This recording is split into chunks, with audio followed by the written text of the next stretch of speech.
Assalamualaikum warahmatullahi wabarakatuh. Perkenalkan, nama saya Khairunisa dari kelas PIAU 3A. Di sini saya ingin menuntaskan tugas kecerdasan majemuk mengenai kecerdasan majemuk visual spasial. Baik, langsung kita kupas mengenai kecerdasan majemuk visual spasial pada anak usia dini. Di sini kita kupas dulu mengenai kecerdasan. Baik, pada hakikatnya, pada sejatinya, kecerdasan setiap anak memiliki perbedaan masing-masing. Kecerdasan bukan dikatakan hanya kecerdasan intelektual IQ. Karena setiap anak, jika ia mampu memecahkan suatu permasalahan, jika ia mampu mengendalikan emosinya, ia sudah dikatakan kecerdasan. Karena apa? Setiap mereka sudah dilahirkan, setiap mereka sudah bawaan sejak lahir memiliki potensi masing-masing. Jadi mereka mengembangkannya dengan masing-masing, kecerdasannya masing-masing dengan caranya masing-masing, karena setiap anak memiliki kecerdasannya masing-masing. Jadi kita sebagai orang tua dan sebagai pendidik tidak untuk mengkang anak untuk sesuai keinginan kita, tetapi turutilah keinginannya, kemampuannya, potensinya kita kembangkan, kita turuti, akan melahirkan kecerdasan yang ia harapkan dan yang kita harapkan.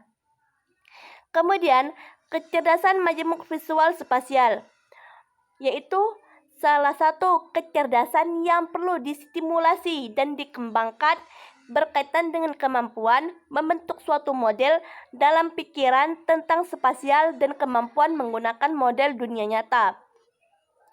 Baik, yang kita ketahui, kecerdasan visual yaitu kecerdasan dengan cara melihat. Berarti memang sudah menjadi karakteristik anak usia dini, bahwasanya anak, apa yang ia lihat ia akan meniru. Apa yang ia lihat di lingkungan sekitarnya ia akan meniru.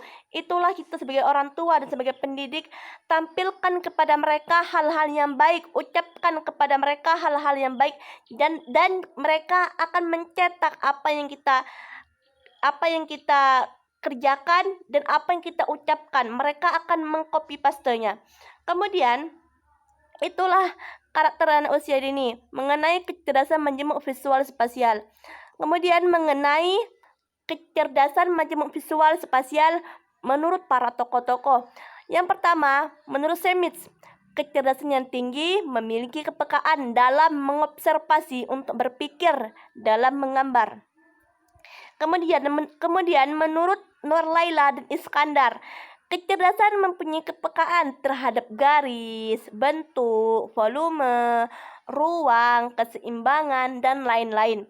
Kemudian di sini bisa saya simpulkan bahwasanya setiap dengan mudah melihat suatu bentuk atau gambar menjadi kemampuan kecerdasan visual spasial.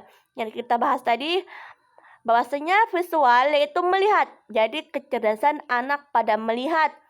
Ada banyak bentuk kecerdasan pada anak. Di sini kita membahas kecerdasan visual spasial, yaitu kecerdasan dengan cara melihat. Kemudian indikator kecerdasan visual spasial. Yang pertama, anak menunjuk kemampuan dalam menggambar. Yang kedua, anak memiliki kepekaan terhadap warna, cepat mengenali serta bisa memadukan antara misalnya warna pohon batangnya dan warna daunnya. Ia bisa memadukan antara warna coklat batangnya dan hijau warna daunnya. Yang ketiga, anak suka menjelajah lokasi di sekitarnya serta cepat menghafal letak-letak benda. Kemudian yang keempat, anak suka melihat buku yang ilustrasi yang penuh dengan gambar. Kemudian yang kelima, anak suka mewarnai berbagai gambar yang ada di buku, menebalkan garisnya dan menirunya. Kemudian yang keenam, anak dapat merasakan pola-pola sederhana dan mampu menilai pola mana yang bagus. Bahwasanya dari indikator bisa kita simpulkan bahwasanya anak itu ketika ia melihat apa yang di lingkungan sekitarnya menggambar, ia akan turuti menggambar. Apa yang dia lihat di lingkungan sekitarnya ia mewarnai, ya ikut mewarnai, menjelajah lokasi. Itulah karakteristik anak usia dini. Imajinasi mereka sangat tinggi. Jadi kita sebagai orang tua dan pendidik harus mengerti, harus memahami pemahaman terhadap anak usia dini. Kemudian mengenai strategi penerapan dalam pengembangan kecerdasan visual spasial.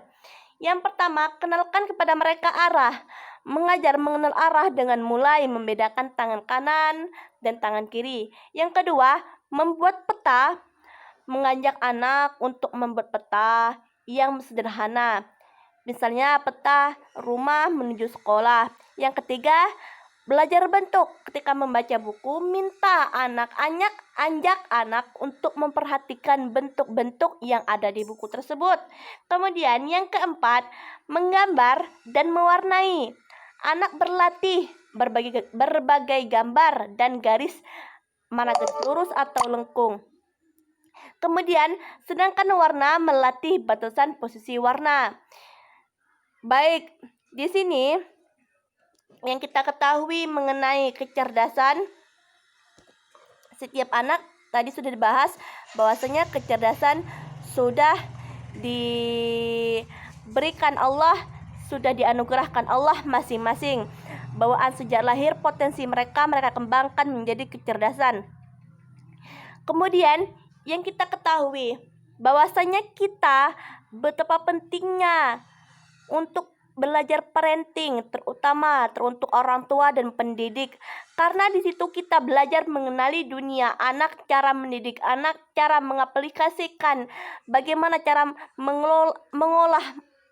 mengolah anak ini menjadi apa yang kita harapkan. Karena dunia anak, dunia golden age, masa keemasan, masa yang mudah untuk kita bentuk, masa yang mudah untuk kita berstimulasi, suplemen. Jadi, oleh karena itu, antara fasilitas dengan stimulasi suplemen harus berkolaborasi. Semisal anak cerdas di dunia musik, kita beri fasilitasnya, kita anjakkan mereka ke dunia musik, ajarkan mereka, carikan mentor mereka untuk belajar dunia musik. Berilah mereka stimulasi, berilah mereka suplemen, didikkanlah mereka, kembangkanlah mereka. Insya Allah mereka berkembang sesuai dengan kita harapkan.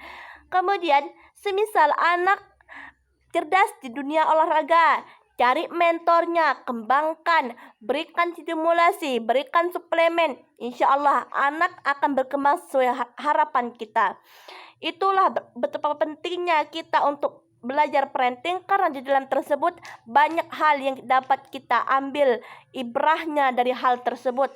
Oleh karena itu sangat penting untuk kita belajar dunia anak.